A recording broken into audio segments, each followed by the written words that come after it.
Dankie, amen, prys die Here, Vader, ek dank U vanmôre vir die voorreg, vir die gemeente, U aangeskakel het.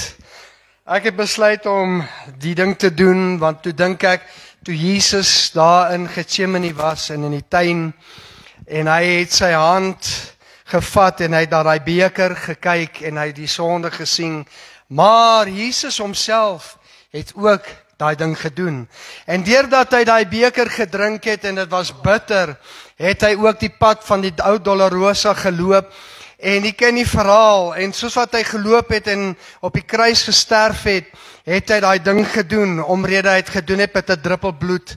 En dis omdat ek besluit het, ook om daai ding te doen, is om die Here te volg, en om die Here se aangesig te soek, en om die Here te dien in gees en in waarheid, nie deur mens homself nie, want die woord sê, dat ons moet die vlees kruisig, sodat die gees meer kan word. Die Here seën, amen.